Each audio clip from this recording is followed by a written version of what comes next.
আত্মমর্যাদা ধ্বংস হওয়ার কারণে আমাদের মেরুদণ্ড শক্ত নয়, মানে কেউ পুরুষ নয়। এই যে যত AC land, OC, SP, DC, sub registrar, যে যেখানে দায়িত্ব পালন করতেছে, কারো মেরুদণ্ড মজবুত নয়, কারো সত্য বলার ক্ষমতা নাই, কারো ন্যায়পরায়ণতা প্রতিষ্ঠা করার সাহস নাই, কেননা গোলামি তার এই স্বভাব নষ্ট করে দিয়েছে। এবং আমরা তাদের নাম বাদ দিলাম, ব্যক্তি জীবনে যদি দেখি, পারিবারিক জীবনে যদি দেখি, আমার আপনার বাবা যদি আমার আপনার ফুফুকে তাদের বাবার তথা দাদার সম্পত্তিতে অংশ দিতে গড়িমসি করে, দেরি করে, তাহলে সে যতই উমরা পালনকারী, হাজি, নামাজি হোক না কেন, সে মিথ্যুক এবং অন্যায় পরায়ণ। ওর হাতে আল্লাহ কোনোদিন জাতি এবং দেশের নেতৃত্ব দিবে না। পথভ্রষ্টের ভয়ঙ্করতা এবং ভয়াবহতা আমাদের দেশের মতো নয়। আমাদের দেশে কেউ পথভ্রষ্ট হলে বলবে সালাত পড়ে না, পথভ্রষ্ট হলে বলবে মোবাইলে তাস খেলে, জুয়া খেলে, ডট ডট ডট ডট ইত্যাদি। কিন্তু ওই সমস্ত দেশে পথভ্রষ্ট মানে সে সমকামী। বাবা মা অভিযোগ নিয়ে আসবে মসজিদের ইমামের কাছে, ইস্ট লন্ডন মসজিদের ইমামের কাছে, যে আমি আমার সন্তানকে নিয়ে বিপদে আছি, আমি আমার মেয়েকে নিয়ে বিপদে আছি। সুতরাং ওই সেকেন্ড জেনারেশনে যেই পরিমাণ সমস্যা তৈরি হয়, ওই সমস্যা বাংলাদেশে বসে কল্পনা করা সম্ভব নয়। একমাত্র আপনি নিজে ওই পরিবেশে গিয়ে আপনার পরবর্তী প্রজন্ম যখন ওই প্রবলেম ফেস করবে, তখন আপনি যখন এটা ট্যাকেল দিতে যাবেন, তখন আপনি ফিল করতে পারবেন আমি কোথায় আসছি আর কি হচ্ছে। অনেকগুলো বিষয়। আর তার পূর্বে একটু আসলে পরিচিত হওয়া উচিত। তো আমি, আপনারা যারা আজকে এখানে উপস্থিত হয়েছেন, তাদের যারা নটরডেম কলেজের স্টুডেন্ট বা পড়ছেন, এরকম রানিং স্টুডেন্টদের মধ্যে 5 জনের পরিচয় নিতে চাই। কোন 5 জন পরিচয় দিতে ইচ্ছুক? জাস্ট পরিচয়, যে আমি অমুক জেলা থেকে আসছি, জাস্ট 5 জন, বাস বাস বাস। আগে তুমি দাও। আসসালামু আলাইকুম, আমার নাম হচ্ছে সাজিদ মোহাম্মদ শৌমিক, আমি গাইবান্ধা জেলা থেকে এসেছি। তুমি কি নিয়ে পড়ছো, মানে কোন ক্লাসে পড়তেছো? First year, Notre Dame intermediate first year. মাশাআল্লাহ। আর কে যেন হাত উঠালো?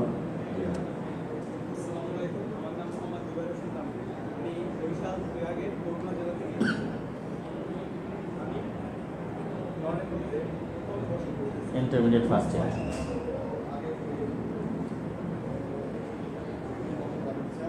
কি হোসেন?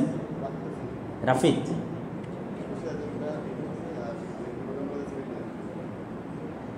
আর Notre Dame first year, second year. আর কে হাত উঠলো? আর 2 জন।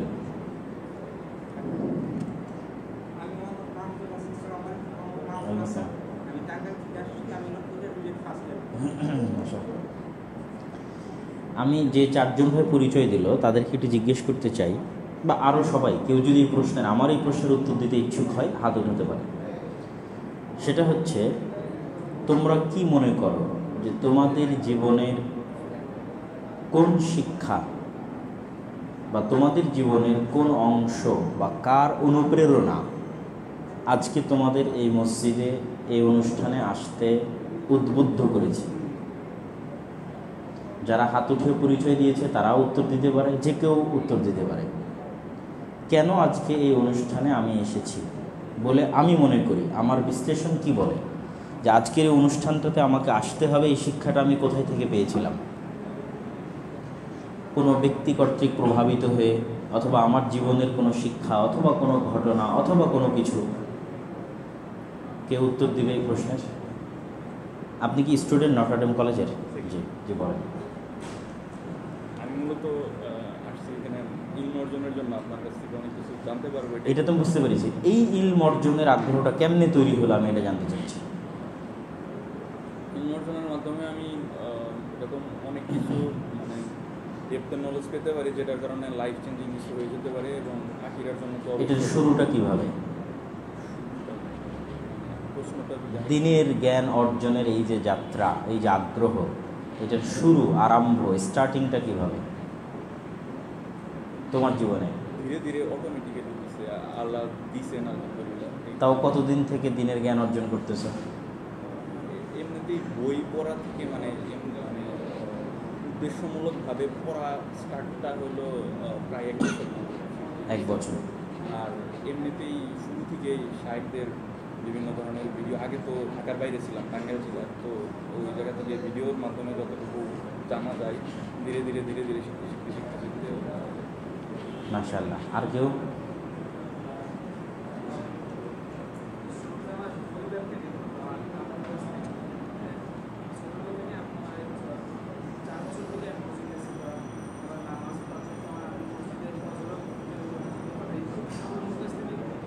মাশাআল্লাহ।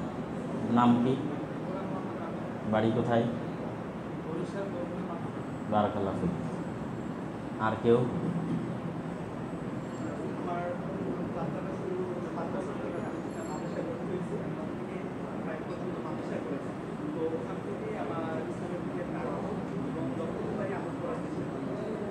মাশাআল্লাহ। আর কেউ এই প্রশ্নের উত্তর দিতে আগ্রহী? আসলে সত্য কথা যেগুলো, মানে আমার বাবা মা আমাকে অনেক সাপোর্ট দিত নামাজ পড়ার জন্য, বিশেষ করে শিক্ষার জন্য, কিন্তু একটা সময় মানে অন্য পরিবেশে থাকার কারণে আমার ভালো লাগতো না। এটা সত্য কথা, মানে যেগুলো যে মানে একটা অন্য পরিবেশে চলে যেতে চাচ্ছিলাম। তো ওই সময় আমার মায়ে আমাকে বেশি সাহায্য করেছে, অনেক কিছু বই আনার মতো কিছু বই দিয়েছিল, সেখানে মধ্যে জানতে পারলাম যে ইসলাম ছাড়া অন্য কিছু বেশ করতে পারে না। সেখান থেকে আমার আস্তে আস্তে। বারাকাল্লাহ ফিক। আর একজন হাত উঠিয়েছে।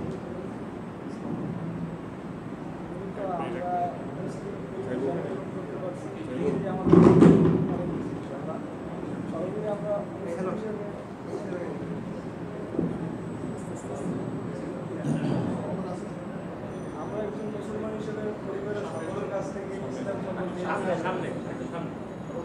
যেহেতু পরিবার থেকে সবাই আমরা যেহেতু মানে রক্ষণশীল মুসলিম পরিবারের না, সুতরাং আমরা তো আলেমদের পরিবারে জন্মগ্রহণ করতে আমরা সৌভাগ্য করেন নাই। সেহেতু বাবা মা যতটুকু পারে তারা শিখিয়েছে।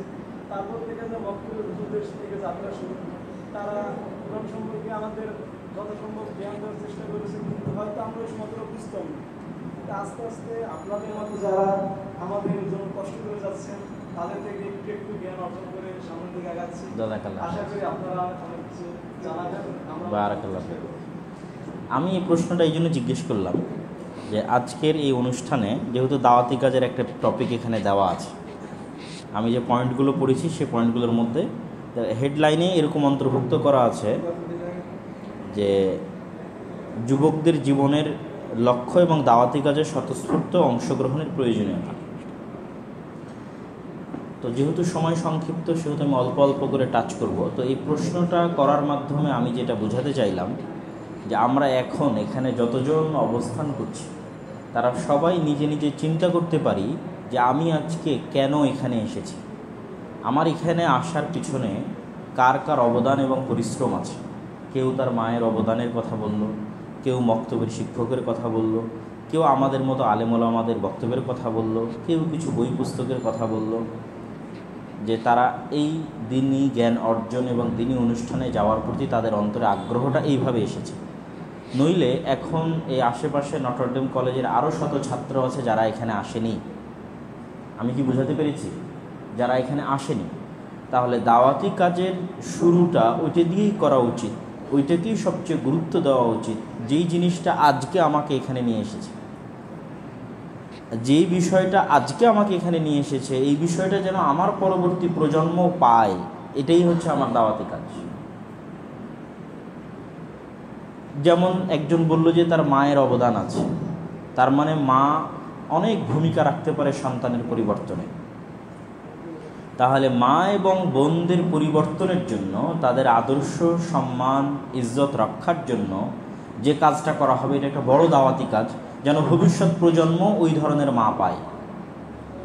কেউ বলল আমি মক্তবের হুজুরের কাছে দিন শিখেছি, তাহলে আমার পরবর্তী প্রজন্ম যেন মক্তবের টিচারের কাছে দিন শিখতে পারে, এই জন্য মক্তব নিয়ে কাজ করা এটা একটা অনেক বড় দাওয়াতি কাজ। তো আমাদের প্রত্যেকের চিন্তা করা উচিত আজকে এরকম শত শত ছাত্রের মধ্যে থেকে কেন, কোন জিনিসটা আমাকে অনুপ্রেরণা দিল আজকে এই মসজিদে এই অনুষ্ঠানে আসার জন্য। যে বিষয়টা আমাকে অনুপ্রেরণা দিয়েছে, আমার পরবর্তী প্রজন্ম যেন ওই বিষয়টা পায়, এটার জন্য কাজ করা আমার নৈতিক এবং ইমানি দায়িত্ব। এটাই দাওয়াতি কাজ। আচ্ছা, এবার আমরা পরের আর একটা পয়েন্টে চলে যাই, যেটার পিছনেও আমার একটা প্রশ্ন করব এবং উত্তর নেব, এবং যেটার উপর একটু লম্বা সময় আলোচনা করব। কাফের রাষ্ট্রে মাইগ্রেশন ও স্থায়ীভাবে বসবাসের বিধান। এখানকার মধ্যে কে কে আছেন যাদের মনে কখনো সুপ্ত বাসনা ছিল অথবা ভবিষ্যতে আছে, স্থায়ীভাবে বসবাস করি অথবা না করি, উচ্চশিক্ষার জন্য ইউরোপ এবং আমেরিকায় যাব বা যেতে ইচ্ছুক? আপনি বলেন, আপনি উচ্চশিক্ষার জন্য ইউরোপ, আমেরিকা বা পাশ্চাত্যের কান্ট্রিতে স্থায়ীভাবে যেতে ইচ্ছুক হলে কেন? স্থায়ীভাবে যেতে ইচ্ছুক হলে কেন ইচ্ছুক? আর স্থায়ীভাবে ইচ্ছুক না হলে কেন ইচ্ছুক নন স্থায়ীভাবে? আসসালামু আলাইকুম ওয়া রাহমাতুল্লাহি ওয়া বারাকাতুহু। প্রথমত আমি উচ্চশিক্ষার জন্য পাশ্চাত্যের এমন কোনো কথাই, মানে উচ্চশিক্ষার জন্য যে কোনো একটা দেশে বাংলাদেশে যেতে চাই। প্রথমত আমার পিতামাতার ইচ্ছা আমাকে একজন ভালো ডাক্তার হিসেবে গড়ে তোলা। সেই হিসেবে বাংলাদেশের পাশাপাশি অন্যান্য দেশে সাধারণত ডিগ্রি নেওয়ার জন্য যেতে হবে। এই জন্যই আর কি প্রধানত অন্য দেশে যাওয়ার ইচ্ছা। কিন্তু আমি স্থায়ীভাবে থাকার আমার কোনো ইচ্ছা নেই, এবং আমার মা বাবাও সেক্ষেত্রে আমাকে নিরুৎসাহিত করে। আপনার মা বাবা সেক্ষেত্রে নিরুৎসাহিত করে? কেন করে? আমার মা বাবা দুজনেই ইসলামী ইউনিভার্সিটিতে পড়ালেখা করেছেন এবং তাদের মধ্যে যথেষ্ট ধর্মীয় জ্ঞান আছে। সেই স্থান থেকেই তারা আমাকে একজন ডাক্তার হিসেবে গড়ে তুলতে চান, এবং তাদের ইচ্ছাও এটা যেন আমি কোনোদিন পাশ্চাত্যে গিয়ে বা অন্য কোনো বাংলাদেশ ব্যতীত বা মুসলিম কান্ট্রি ব্যতীত অন্য কোনো বিধর্মী রাষ্ট্রে গিয়ে আর কি বসবাস না করি। আর কেউ? স্থায়ী ইচ্ছা থাকলেও বলতে হবে যে কেন স্থায়ী ইচ্ছা আছে, এখানে লজ্জার কিছু নয়। জাযাকাল্লাহ খায়র। ওয়ালাইকুম আসসালাম।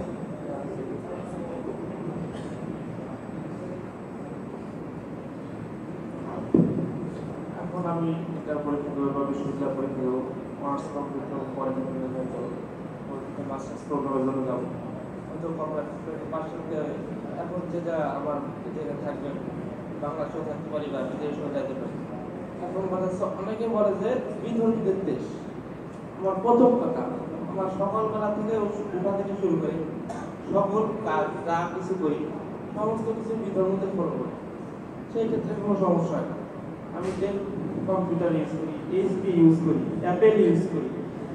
এটা তো আমাদের দেশের প্রোডাক্ট, এটা বিধর্মীদের দেশের প্রোডাক্ট। ওরা যত ভালো কাজ করে ওটা আমরা কখনো ফোকাস করি না। ওদের যত খারাপ কাজ, ওদের যত রেকর্ড, সবগুলো শুধু আমরা ফোকাস করার চেষ্টা করি। এখন আমাদের অনেক বাংলাদেশি আছে যারা এখন ইউরোপ, আমেরিকা মহাদেশে ইসলামের কাজ করতেছে, মাশাআল্লাহ অনেক পরিশ্রম করতেছে। ওরকম পাইলে আমি ওরকম জয়েন করবো। মাশাআল্লাহ, জাযাকাল্লাহ খায়র। এ ভাই অন্তত নিজের মনের কথা খুলে বলেছে। আর একজন কেউ এই টপিকে নিজের ইচ্ছা প্রকাশ করবেন?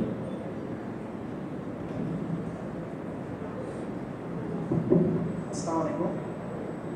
প্রথমে বলি যে আমার মনে কোনোদিন এরকম চিন্তা ভাবনা আসে নাই যে বিদেশে গিয়ে স্থায়ীভাবে থাকবে।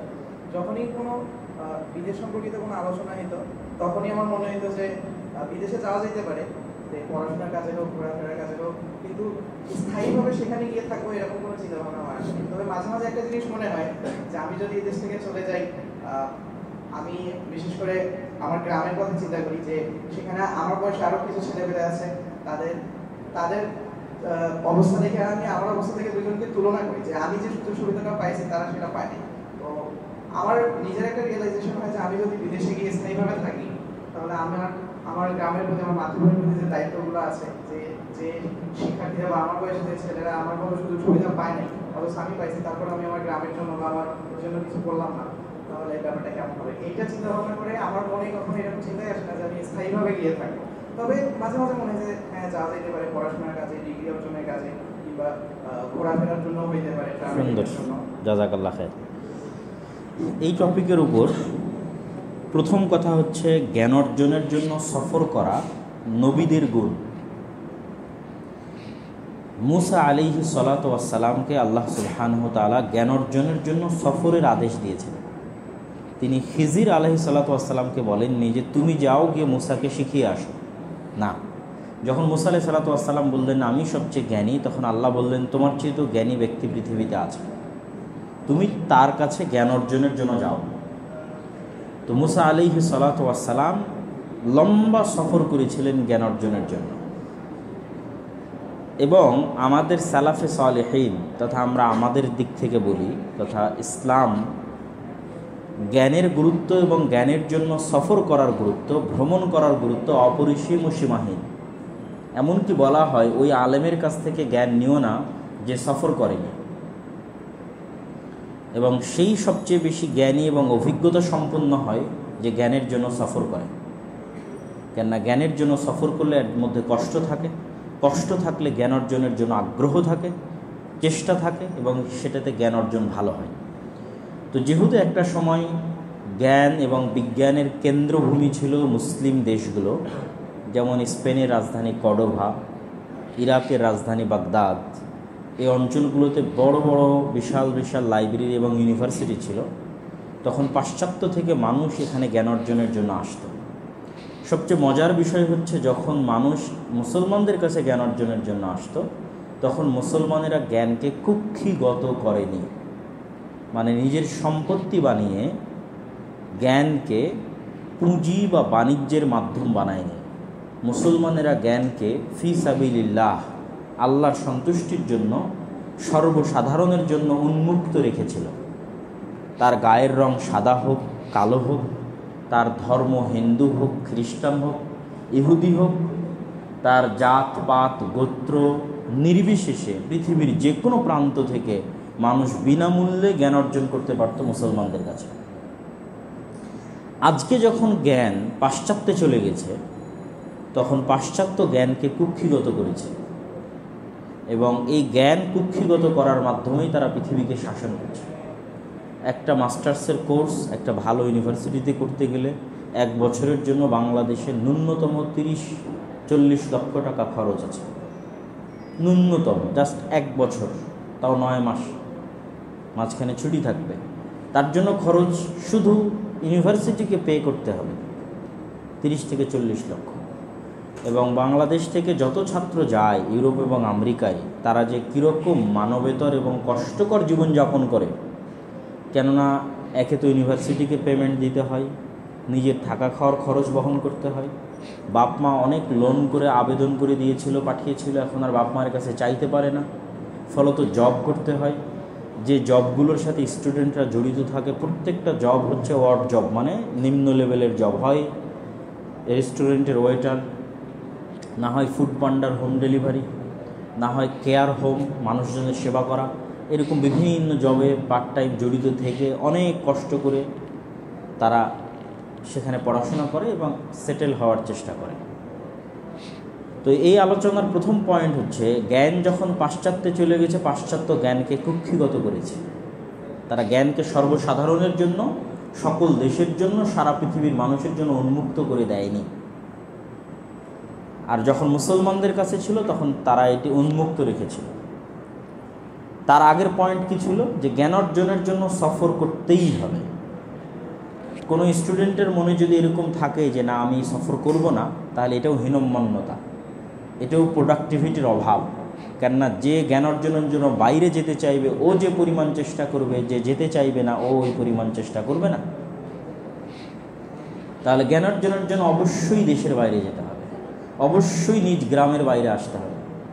নিজ গ্রামের স্কুলে যখন তোমরা পড়তা, তখনকার অনুভূতি এবং এনভায়রনমেন্ট, আশেপাশের পরিবেশ কেমন ছিল?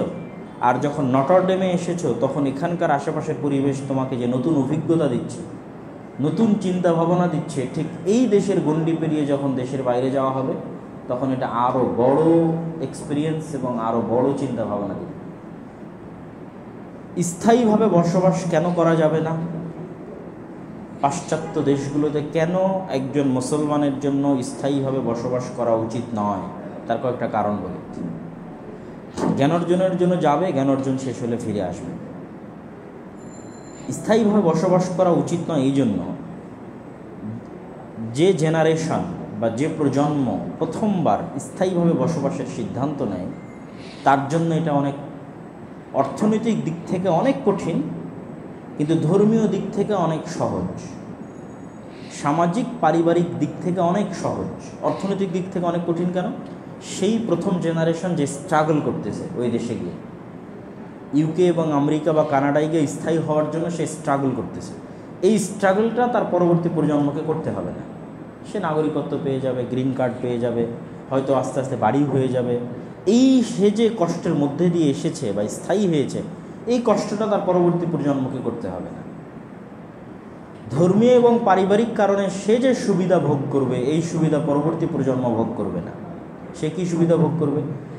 তার স্মৃতিতে সবসময় থাকবে ওই যে গ্রামে এই যে নটর ডেম কলেজে আজকের অনুষ্ঠান, এগুলো ওর স্মৃতিতে থাকবে। এবং এই স্মৃতিগুলো মন্থন করে, এই স্মৃতিগুলো কল্পনার জগতে এনে অনেক সময় সে আরও বেশি মজবুত ইমানদার হয়ে যেতে পারে। অসংখ্য মানুষ এই সমস্ত দেশ থেকে ইউরোপ আমেরিকায় গিয়ে আমার এবং আপনার চেয়ে বেশি মজবুত ইমানের অধিকারী। কেননা যখন সে বিপরীত পরিবেশে পড়েছে তখন তার ইমান জাগ্রত হয়েছে। আবার একদল মানুষ বিপরীত পরিবেশে গা ভাসিয়ে দিয়েছে। দুই ধরনের মানুষই আছে। কিন্তু যে হয়তো ফার্স্ট চান্সে গা ভাসিয়ে দিয়েছে, সেও একটা সময় গিয়ে তার এই বাংলাদেশের স্মৃতিগুলোকে কাজে লাগিয়ে সে ফিরে আসার চেষ্টা করে। দ্বিতীয়ত, প্রথম যে প্রজন্মটা যায় তাদের বেশিরভাগ দেশের মেয়েকে বিয়ে করে। দেশের মেয়েকে বিয়ে করার জন্য তার আন্ডারস্ট্যান্ডিংও ভালো থাকে। সমস্যা কখন হয়? যখন তাদের সন্তান সন্ততি তৈরি হয় এবং ওই সন্তান সন্ততির ফ্রেন্ড সার্কেল সম্পূর্ণরূপে তার বাবার ফ্রেন্ড সার্কেলের চাইতে ভিন্ন। তার বাবার ফ্রেন্ড সার্কেল ছিল তার গ্রাম, তার বাবার ফ্রেন্ড সার্কেল ছিল তার নটর ডেম কলেজ, এই মসজিদ। আজকে তার সন্তানের ফ্রেন্ড সার্কেল তার বাবার ফ্রেন্ড সার্কেলের চাইতে টোটালি ডিফারেন্ট, চুল পরিমাণ মিল নাই। ফলত দুইজনের মেন্টালি সংঘর্ষ তৈরি হয়। বাবা তার স্মৃতিগুলো কাজে লাগিয়ে সন্তানের উপর চাপিয়ে দিতে চায়, আর সন্তান তার ফ্রেন্ড সার্কেলের কারণে বাবার এই জিনিসগুলোকে ব্যাকডেটেড, এই চাপকে অনৈতিক, অগ্রাহ্য মনে করে। আর যেহেতু কোনো সন্তানের উপর সেখানে কোনো বাবা মা ফোর্স করতে পারবে না আইনত, বরং সন্তানকে বিচ্ছিন্ন করে দেওয়া হবে। সন্তান যদি ন্যূনতম অভিযোগ করে, সামান্যতম অভিযোগ করে যে আমার বাবা আজকে আমাকে এটার জন্য বকেছে, সাথে সাথে পুলিশ তার সন্তানকে তার বাবা থেকে আলাদা করে দেবে এবং সেফ হোমে পাঠিয়ে দেবে। সেখানে হয়তো জেলখানার মতো মাসে বছরে একদিন দেখা করতে পারবে, কিন্তু সে তার সন্তানের উপর কোনোরূপ কর্তৃত্ব, জোর জবরদস্তি, ভয়, ভীতি, শাসন কিছুই করতে পারবে না। তথা আপনার সন্তানকে আপনি জন্ম দিবেন, কিন্তু সন্তানকে শিক্ষা দেওয়ার ন্যূনতম অধিকার আপনার কাছে থাকবে না। থাকবে সেটা কোনো প্রকার স্বাধীনতা ছাড়া, অনুরোধ করে, উৎসাহ দিয়ে যতটুকু করাতে পারেন। কিন্তু আসলে একজন মানুষকে মানুষ বানাতে হলে অনেক সময় শাসনের প্রয়োজন হয়, ধমকের প্রয়োজন হয়, যেটা আপনার কন্ট্রোলের বাইরে চলে যাবে, থাকবে না। ফলত সন্তান জন্ম দিবেন আপনি, কিন্তু এই সন্তানকে শিক্ষা দেওয়ার পরিপূর্ণ দায়িত্ব কিছু কিছু নির্দিষ্ট টপিকে অবশ্যই ইবলিস গ্রহণ করবে। এবং এই দিন যে আমাদের দেশেও এক সময় আসবে না সেটা আমি বলছি না, অচিরেই এসেছে, ভবিষ্যতে আরও বেশি আসবে, যেখানে আমাদের সন্তানকে শিক্ষা দেওয়ার স্বাধীনতা আমাদের থাকবে না, যেটা ওখানে অটোমেটিক ঘটে গেছে। তো সবচেয়ে বড় সমস্যা হয় কোথায়? সেকেন্ড জেনারেশন যখন আসে তখন সমস্যা হয় এটাই, কোনো বাবা মা অত্যন্ত পরিশ্রম করে যদি সন্তানকে নিজেদের অনুগত করতে পারে এবং সন্তান যদি স্বেচ্ছায় বাবা মায়ের এই শাসন মেনে নেয়, একমাত্র ওই পরিবারগুলোই পরবর্তীতে গিয়ে দিনের পথে থাকতে পারে। না হলে বেশিরভাগ পরিবারের পরবর্তী বংশধরগুলো ভিন্ন দিকে প্রবাহিত হয়। ব্যতিক্রম উদাহরণ গ্রহণযোগ্য নয়, অসংখ্য ব্যতিক্রম উদাহরণ আছে। মানুষ খ্রিস্টান থেকেও মুসলমান হচ্ছে, ইহুদি থেকেও মুসলমান হচ্ছে, হিন্দু থেকেও মুসলমান হচ্ছে, পথভ্রষ্ট হয়ে যাওয়ার পর আবারও সুপথে ফিরে আসতেছে। কিন্তু শতকরা হারে মাপলে সেকেন্ড জেনারেশন 90%, 80% পথভ্রষ্ট। আর পথভ্রষ্টের ভয়ঙ্করতা এবং ভয়াবহতা আমাদের দেশের মতো নয়। আমাদের দেশে কেউ পথভ্রষ্ট হলে বলবে সালাত পড়ে না, পথভ্রষ্ট হলে বলবে মোবাইলে তাস খেলে, জুয়া খেলে, ডট ডট ডট ডট ইত্যাদি। কিন্তু ওই সমস্ত দেশে পথভ্রষ্ট মানে সে সমকামী। বাবা মা অভিযোগ নিয়ে আসবে মসজিদের ইমামের কাছে, ইস্ট লন্ডন মসজিদের ইমামের কাছে, যে আমি আমার সন্তানকে নিয়ে বিপদে আছি, আমি আমার মেয়েকে নিয়ে বিপদে আছি। সুতরাং ওই সেকেন্ড জেনারেশনে যেই পরিমাণ সমস্যা তৈরি হয়, ওই সমস্যা বাংলাদেশে বসে কল্পনা করা সম্ভব নয়। একমাত্র আপনি নিজে ওই পরিবেশে গিয়ে আপনার পরবর্তী প্রজন্ম যখন ওই প্রবলেম ফেস করবে, তখন আপনি যখন এটা ট্যাকেল দিতে যাবেন, তখন আপনি ফিল করতে পারবেন আমি কোথায় আসছি আর কি হচ্ছে।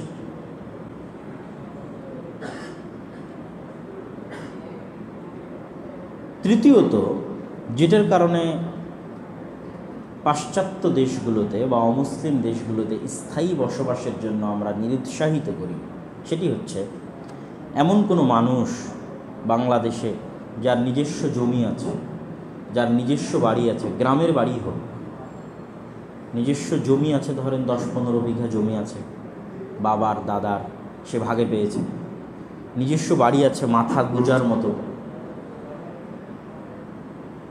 এবং ইনকামিং সোর্স আছে, পরিবার নিয়ে চলতে পারবে। এই মানুষগুলো যদি বিদেশে স্থায়ী বসবাসের সিদ্ধান্ত নেয়, তাহলে সে বোকামি করবে।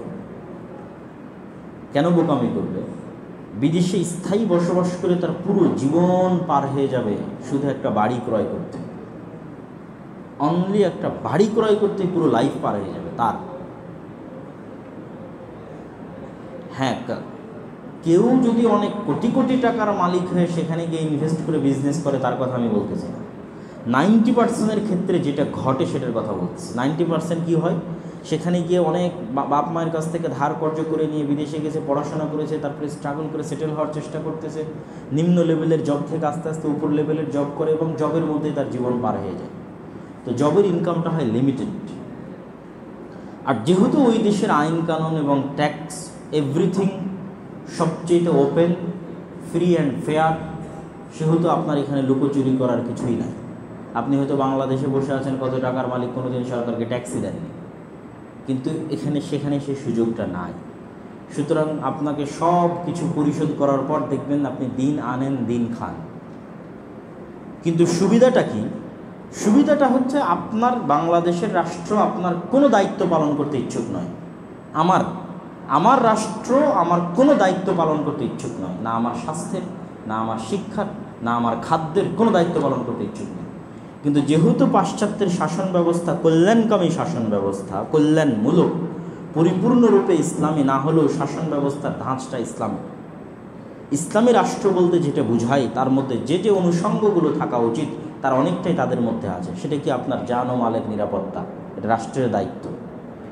আপনি বিনা চিকিৎসায় মারা যাবেন না, এটা রাষ্ট্রের দায়িত্ব। একজন প্রধানমন্ত্রী যা চিকিৎসার সুযোগ সুবিধা পাবে আপনিও তাই পাবেন, এটা নিশ্চিত করা রাষ্ট্রের দায়িত্ব, এবং এটা আপনি পাবেন সেখানে। আপনি বিনা বাড়িতে বিনা ঘরে সেখানে ঘুরে বেড়াবেন না, আপনাকে সরকার সুদের ভিত্তিতে ঋণ দিয়ে বাড়ি দিয়ে দিবে। আপনি না চাইলেও আপনাকে বাড়ি দিয়ে দিবে, বলবে ঠিক আছে তোমার বাড়ির ব্যবস্থা নেই, যে তোমাকে বাড়ি দিলাম, তোমার বেতন থেকে প্রতি মাসে কেটে নেওয়া হবে। তো ওই বাড়ির লোন পরিশোধ করতে করতে করতে করতে আপনার বয়স 70-80 বছর হয়ে যাবে, তবুও বাড়ির লোন পরিশোধ হবে না। কিন্তু আপনাকে না খেয়ে মরতেও দেওয়া হবে না।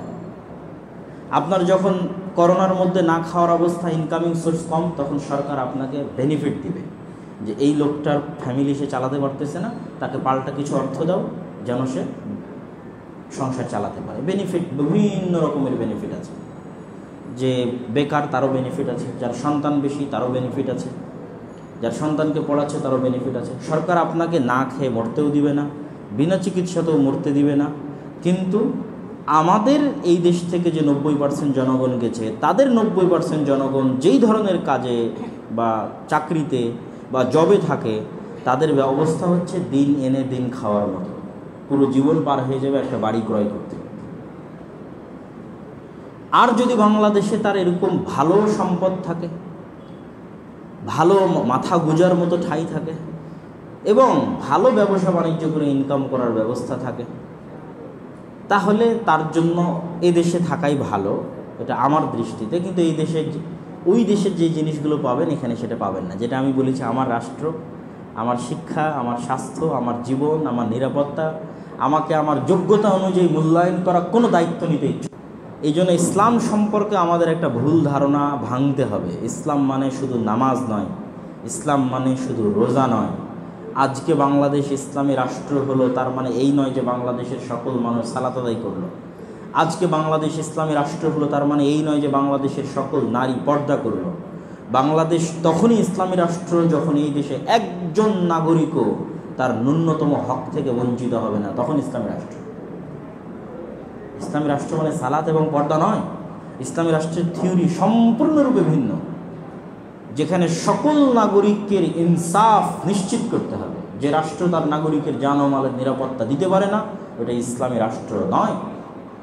যে রাষ্ট্র তার নাগরিকের চিকিৎসা সেবা নিশ্চিত করতে পারে না, ওইটা ইসলামী রাষ্ট্র নয়। যতই ওই রাষ্ট্রের সব মানুষ সালাত আদায় করুক 5 ওয়াক্ত, যতই ওই রাষ্ট্রের সব নারী পর্দাশীল হোক, ইসলামী রাষ্ট্র নয়। বরং ইসলামী রাষ্ট্রের কিছু অনুষঙ্গ তাদের মধ্যেই আছে। এবং আজকে আমাদের মুসলমানদের সবচেয়ে বড় ভয়াবহতা হচ্ছে, সবচেয়ে বড় দুর্বলতার জায়গা হচ্ছে এটা, আল আদালাহ। আদালাহ মানে ন্যায়পরায়ণতা, আর একটা হচ্ছে as-সাদাকাহ, সত্যবাদিতা। ন্যায়পরায়ণতা এবং সত্যবাদিতা আমরা আমাদের জীবনে শিখিনি। আমাদের সামাজিক, পারিবারিক এবং রাষ্ট্রীয় জীবনের সবচেয়ে অবহেলিত বিষয় হচ্ছে ন্যায়পরায়ণতা এবং সত্যবাদিতা। আপনি এখন এখান থেকে বের হয়ে জরিপ করবেন, বাংলাদেশের যত এসি ল্যান্ড আছে, সাব রেজিস্ট্রার আছে, ডিসি আছে, এসপি আছে, বিসিএস ক্যাডার আছে, যত পদাধিকারী সরকারি দায়িত্বশীল আছে, তাদের শতকরা 70%, 60%কে আপনি নামাজি পেতে পারেন যে তারা নামাজি, সালাত আদায় করে। শতকরা 80%-এর উপরে পেতে পারেন তারা কোনো না কোনো দিন উমরা করেছে, পেতে পারেন। আর শতকরা 100% পাবেন যে তারা কোনো না কোনো মাদ্রাসার কমিটি, মসজিদের কমিটি, না হয় জালসার প্রধান অতিথি, না হয় বিশেষ অতিথি ইসলামী সম্মেলনে। শতকরা কত পার্সেন্ট? 100%। আর শতকরা 0% পাবেন যে তার দায়িত্বে ন্যায়পরায়ণ এবং সত্যবাদী। ওসি দাঁড়িয়ে বলুক যে আমি আমার দায়িত্বে ন্যায়পরায়ণ এবং সত্যবাদী। সাব রেজিস্ট্রার দাঁড়িয়ে বলুক যে আমি আমার দায়িত্বে ন্যায়পরায়ণ এবং সত্যবাদী। এসিল্যান্ড দাঁড়িয়ে বলুক যে আমি আমার দায়িত্বে ন্যায়পরায়ণ এবং সত্যবাদী। এসপি বলুক যে আমি আমার দায়িত্বে ন্যায়পরায়ণ এবং সত্যবাদী। প্রত্যেকেই মিথ্যুক এবং প্রত্যেকেই জালেম। এরা কেমনে মুসলমান দাবি করে? এরা কেমনে নেতৃত্ব দিবেন দেশ এবং পৃথিবীর?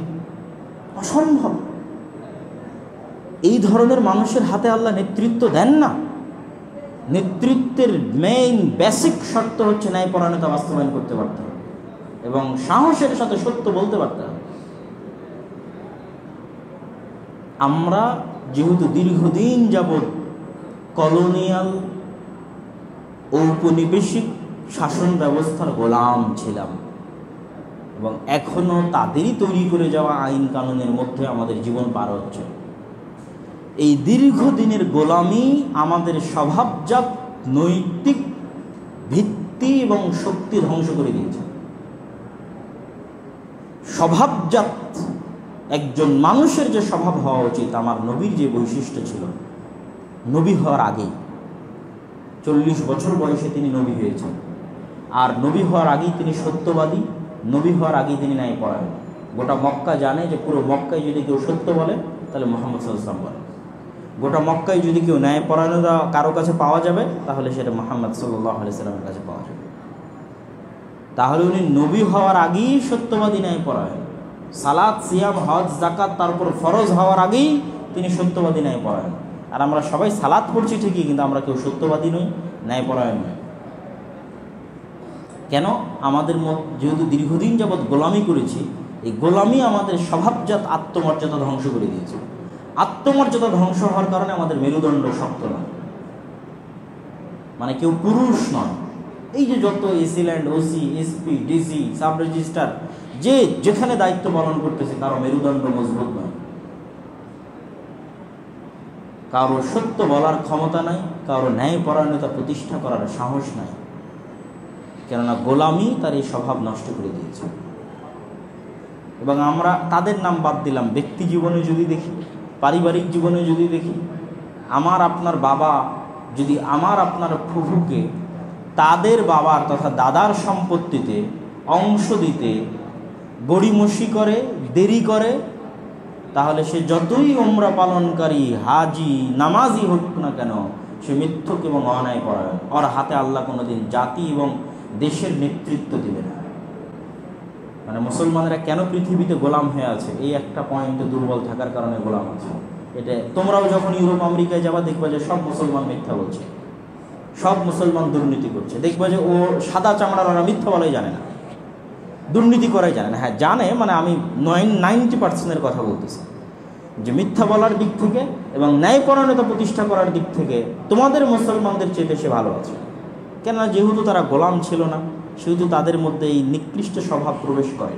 অন্য আর বহু ভয়ঙ্কর স্বভাব আছে, সংস্কৃতি ধ্বংস হয়ে গেছে, সমাজ ধ্বংস হয়ে গেছে, পরিবার ধ্বংস হয়ে গেছে, কিন্তু দেখা যাচ্ছে এই বৈশিষ্ট্যে তারা আমাদের চেয়ে উপরে আছে, এই জন্য তারা পৃথিবী চালাতে পারছে।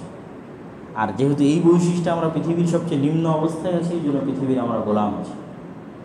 আমি আমার পরিবারে ন্যায়পরায়ণতা প্রতিষ্ঠা করতে পারি না, আমি আমার বোনকে ইনসাফের সাথে সম্পত্তিতে, বাবার সম্পত্তিতে ভাগ দিতে পারি না, আমি আমার স্ত্রীর উপর ইনসাফ করতে পারি না, আমি আমার বাবা মায়ের উপর ইনসাফ করতে পারি না, তাহলে কোশ্চেনকালও আমার দ্বারা নেতৃত্ব হবে না। তো যে বিষয়ে আমরা আলোচনা করছিলাম যে বিদেশি বা পাশ্চাত্যে স্থায়ীভাবে বসবাস কেন নয়, তার তৃতীয় পয়েন্টে বলেছি যে লিমিটেড ইনকাম বেশিরভাগ, দিন আনে দিন খায় বেশিরভাগ, এবং স্থায়ী সম্পত্তির মালিক বহু পরে হতে পারবে। তৃতীয় আর একটা পয়েন্ট যে কারণে পাশ্চাত্যে বসবাসকে অনুৎসাহিত করব, সেটি হচ্ছে সুদ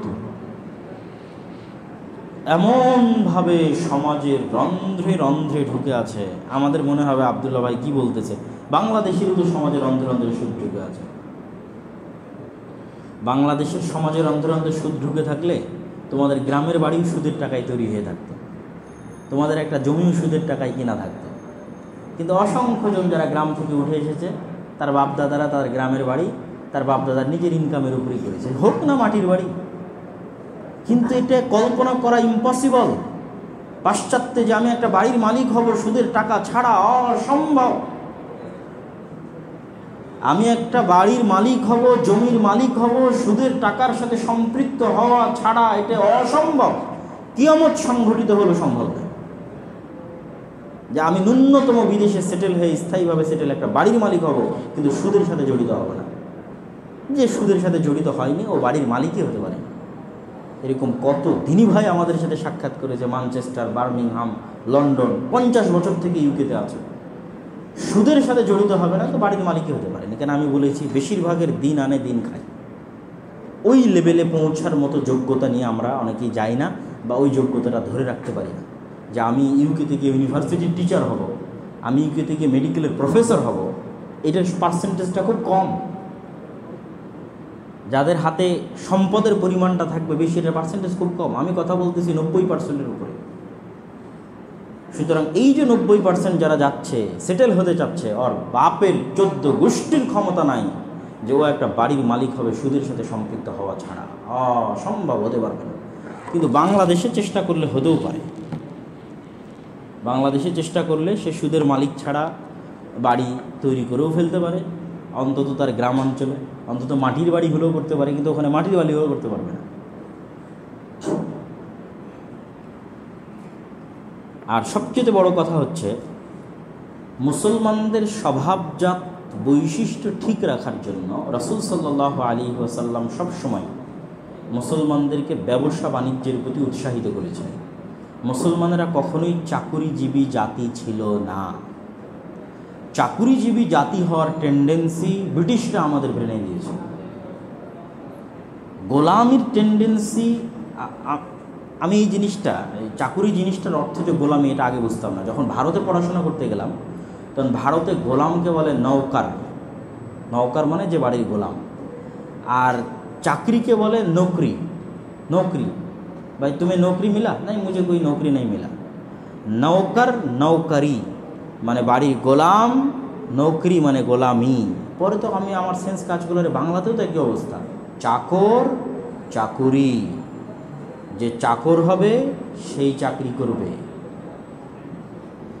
এটা আগে ব্রেনে ঢোকেনি, যখন ইন্ডিয়াতে গেছি এবং উর্দু ওয়ার্ড বা হিন্দি ওয়ার্ড যে নৌকরি মানে গোলাম হওয়া, কেননা ওই গোলামের উর্দুটাও হচ্ছে নৌকার, সেখান থেকে নৌকরি, তুমি গোলাম হবো। তবে দেখলাম বাংলা তো সেম অবস্থা, চাকর চাকরি। তো মুসলিম হিস্ট্রিতে পাওয়া যায় না, খুব কম, যে মুসলমানদেরকে এটার প্রতি আগ্রহী করা হবে, উৎসাহিত করা হবে যে তারা শুধু একটা জেনারেশন বড় হবে শুধু চাকরি করার জন্য, গোলাম হওয়ার জন্য।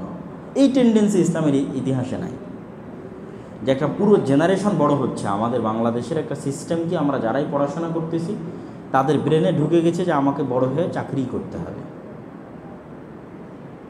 বরং মুসলমানদের চিন্তা রাখতে হবে যে আমি যেন স্বাধীনভাবে কিছু করতে পারি, সেটার রাস্তা কি। পৃথিবীতে স্বাধীনভাবে কিছু করার জন্য অর্থনৈতিক স্বাধীনতাও লাগে। সমগ্র পৃথিবীতে মুসলমানেরা গোলাম আছে কয়েকটা জিনিসে স্বাধীনতা না থাকার কারণে। তার এক নম্বর হচ্ছে অর্থনৈতিক স্বাধীনতা নাই মুসলমানদের কাছে। মুসলিম দেশগুলোর কাছেও অনেক সময় অর্থনৈতিক স্বাধীনতা নাই, এই জন্য তারা গোলাম, কথা বলার সাহস নাই। অর্থনৈতিক স্বাধীনতা মানুষের স্বাধীনতার পূর্ব শর্ত। পৃথিবীতে দিন পালনের পূর্ব শর্ত হচ্ছে অর্থনৈতিক স্বাধীনতা। তাহলে অর্থনৈতিক স্বাধীনতার সবচেয়ে বড় অংশ হচ্ছে বিজনেস, ব্যবসা। আল্লাহ সুবহানাহু ওয়া তাআলা সমগ্র পৃথিবীতে যত রিজিক এক বছরে বন্টন করেন, তার সবচেয়ে বড় রিজিক ব্যবসায়ীরা নিয়ে চলে যায় সমগ্র পৃথিবীতে। হয়তো আজকে পৃথিবীতে আল্লাহ সুবহানাহু ওয়া তাআলা $1 বিলিয়ন সারা পৃথিবীতে বিতরণ করবে। তো এই $1 বিলিয়ন 60 এবং 70% নিয়ে চলে যাবে কারা? ব্যবসায়ীরা। আর বাকি 20 বা 10% নিয়ে যাবে আমার এবং তোমাদের মতো চাকরিজীবীরা। এই জন্য এটা আল্লাহ সুবহানাহু ওয়া তাআলা পৃথিবী পরিচালনার নিজাম, এবং এর পিছনে অসংখ্য দলিল আছে বিজনেসের পিছনে, যে রিজিকের সবচেয়ে বড় দরজা হচ্ছে বিজনেস। আল্লাহ সারা পৃথিবীতে যা বন্টন করে তার বেশিরভাগ ব্যবসায়ীরা নিয়ে যায়। ওই ব্যবসায়ীদের অধীনস্থ চাকরিজীবীরা পায়, ওই ব্যবসায়ীদের কাছ থেকে যে রাজনীতিবিদরা নিয়ে যায়, দেওয়ার রাজনীতি চলে। ওই ব্যবসায়ীর কাছ থেকে যে ফিল্ম স্টার, তারপরে হচ্ছে বিভিন্ন বলিউড হলিউডের নায়ক নায়িকা, তারা ওই ব্যবসায়ীর কাছ থেকে টাকা পায়, দেওয়ার সংসার চলে। ওই ব্যবসায়ীর কাছ থেকে হুজুরেরা দাম নিয়ে যায়, হুজুরদের মসজিদ মাদ্রাসা চলে। তাহলে রাজনীতিবিদের রাজনীতি চলছে ব্যবসায়ীর টাকায়, বলিউড হলিউডের সিনেমা চলছে ব্যবসায়ীর টাকায়, আর মসজিদ মাদ্রাসাও চলতেছে ব্যবসায়ীর টাকায়। তাহলে প্রকৃত স্বাধীনকে ব্যবসায়ী। এই জন্য ইহুদিদের মধ্যে একটা টেন্ডেন্সি অল টাইম কাজ করে, তারা টাকার ম্যানেজমেন্টটা খুব বুঝে, অর্থনৈতিক ম্যানেজমেন্টটা খুব বুঝে, কেমনে টাকা ইনকাম করতে হবে, কেমনে বিজনেস করতে হবে, বিজনেস পলিসি কী হতে হবে, এই বিষয়ে তাদের চেয়ে পৃথিবীতে এক্সপার্ট পাওয়া খুব কঠিন। তারা কখনোই চাকুরিজীবী ন্যাশন তৈরি করার চিন্তা করে না। তো তার মানে সবাইকেই ব্যবসায়ী হতে হবে আমি এটা বলছি না, কিন্তু আমি যেটার প্রতি গুরুত্ব দিচ্ছি যে যখন আপনি পাশ্চাত্যে চলে যাবেন এবং স্থায়ীভাবে বসবাস শুরু করবেন, আমি জানি না আপনার পরবর্তী প্রজন্মের কী হবে, তার পরবর্তী প্রজন্মের কী হবে, অন্তত আপনি 90% কথা বলতেছি অর্থনৈতিক স্বাধীনতা পাবেন না। পাশ্চাত্যের সকল গোমর বা সকল ঢাকঢোলের সবচেয়ে বড় ভয়ঙ্কর বিষয় হচ্ছে এটি। পাশ্চাত্যে আপনার স্বাস্থ্যের নিরাপত্তা আছে, পাশ্চাত্যে আপনার জানের নিরাপত্তা আছে, আপনার উপর জুলুম করা হবে না এটার নিরাপত্তা আছে, বিনা খাবারে মারা যাবেন না এটার নিরাপত্তা আছে, বিনা চিকিৎসায় মারা যাবেন না এটার নিরাপত্তা আছে। কিন্তু সুদ ছাড়া চলতে পারবেন না, এর বেড়াজাল প্রত্যেকটা মানুষের পায়ে বাঁধা আছে, এটা দিয়ে গোলাম বানানো আছে, সব দিয়ে রেখেছে এক জায়গায় গোলাম, এটা হচ্ছে সুদ প্রত্যেকটা মানুষের পায়ে। যে পড়ছে অনার্স করতেছে ও সরকারের কাছ থেকে লোন নিয়ে অনার্স করতেছে, যে বাড়ি কিনেছে ও সরকারের কাছ থেকে লোন নিয়ে বাড়ি, সবাই হচ্ছে অর্থনৈতিক গোলামির জীবনযাপন করতেছে। সুতরাং যে বিশাল সুন্দর চিত্র দেখা যাচ্ছে, এই বিশাল সুন্দর চিত্রের মধ্যে সবচেয়ে বড় দুর্বলতা হচ্ছে এটা, লোন ছাড়া কোনো টাকাই নাই। ফলত আপনি যা পাচ্ছেন তাই লোন, যতটুকু করছেন ততটুকু লোন। এই জন্য আপনার কাছে সকল স্বাধীনতা আছে, বলতেছে কথা বলার স্বাধীনতা, অমুকের স্বাধীনতা, তমুকের স্বাধীনতা, জাস্ট একটা স্বাধীনতা নেই, অর্থনৈতিক স্বাধীনতা খুব রেস্ট্রিক্টেড এবং খুব কঠিন। আমি আগেই বলেছি যে কোটি কোটি টাকা নিয়ে গিয়ে ইনভেস্ট করে ব্যবসায়ী হবে তথা ওই দেশে ব্যবসা করবে তার কথা বলছি না। এদেশ থেকে যে ছেলে মেয়েরা যাচ্ছে তাদের 90% অবস্থার কথা বলতেছে। আমি কিন্তু পয়েন্টটা আবারও বারবার ঘুরিয়ে নিচ্ছি যে কেউ বলবে যে না অমুক অমুকের উদাহরণ, তার অঢেল সম্পদ থাকতে পারে, বৈধ থাকতে পারে, অবৈধ থাকতে পারে। সে বৈধ অবৈধ উপায়ে উপার্জন করা অঢেল সম্পদ নিয়ে গিয়ে যে কানাডায় বাসাবাড়ি করে আছে, আমেরিকা ইউরোপে বাসাবাড়ি করে আছে, ওর সাথে আমার এবং আপনার মতো মধ্যবিত্ত বা নিম্নবিত্তের তুলনা করলে কখনোই হবে না। আমার এবং আপনাকে চিন্তা করতে হবে আমার এবং আপনার সক্ষমতা এবং সাধ্যের জায়গা থেকে। সম্মানিত উপস্থিতি, মোটামুটি আমরা এই টপিকের আলোচনা শেষ করলাম। যারা স্থায়ীভাবে বিদেশে বসবাস করতে চায় তাদেরকে আমরা অবশ্যই অনুৎসাহিত করব, আর উৎসাহিত করব বিদেশে যাওয়ার জন্য। এক্সপিরিয়েন্স, নলেজ, অভিজ্ঞতা এবং জ্ঞানে স্বয়ংসম্পূর্ণ হওয়া সম্ভব, যেহেতু তারা আমাদের চেয়ে 500 বছর এগিয়ে আছে, সেহেতু তাদের কাছেই শিখতে হবে। শিখে অভিজ্ঞতা অর্জন করে চেষ্টা করতে হবে আল্লাহর সন্তুষ্টির জন্য। দেশে আমার জ্ঞান অনুযায়ী মূল্যায়ন হবে না, এই কথাই ঠিক।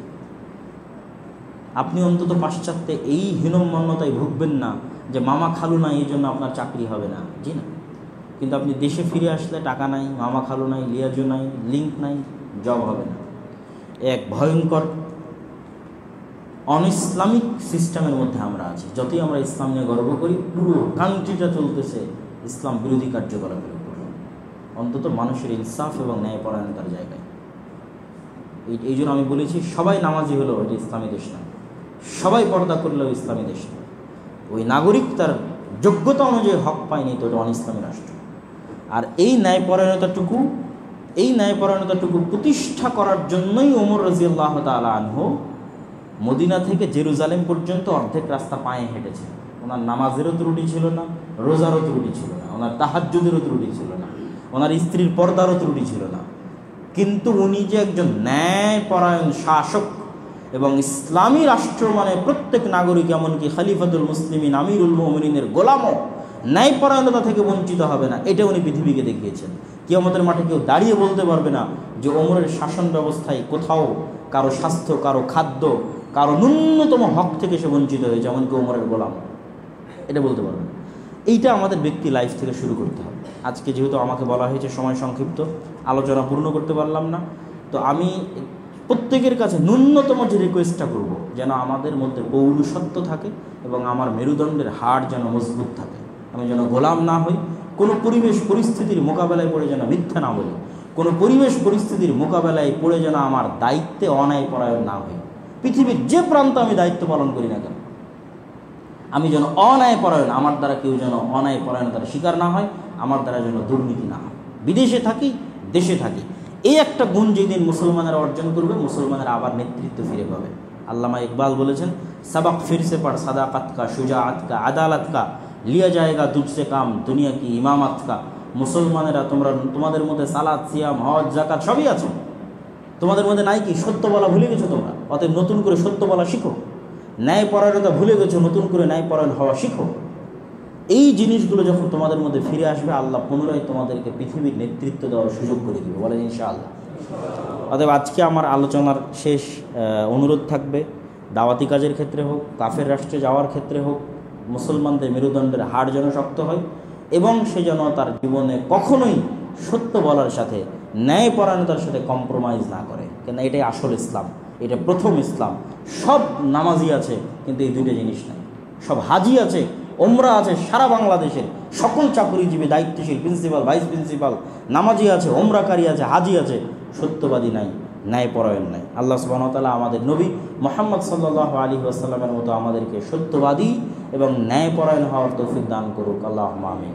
এবং সত্যবাদী, ন্যায়পরায়ণ অবস্থায় সালাত, সিয়াম, হজ আদায় করার তৌফিক দান করুক, আল্লাহুম্মা আমিন। মুনাফিক, মিথ্যুক, দুর্নীতিবাজ, অন্যায়কারী অবস্থায় এই সালাত, সিয়ামের কোনো মূল্য নাই। আল্লাহ আমাদের এটা থেকে বেঁচে থাকার তৌফিক দান করুক, আল্লাহুম্মা আমিন। এই বলে আমার আলোচনা শেষ করছি। আর আজানের পরে কি আবার কিছু সময় দেওয়া হবে? দোতলাতে। আর তাহলে এখানে আমার অনুষ্ঠান শেষ করি। আমরা বৈঠক শেষের দোয়া পড়ি, সুবহানাকা আল্লাহুম্মা ওয়া বিহামদিকা আশহাদু আল্লা ইলাহা ইল্লা আনতা আস্তাগফিরুকা ওয়া আতুবু ইলাইক।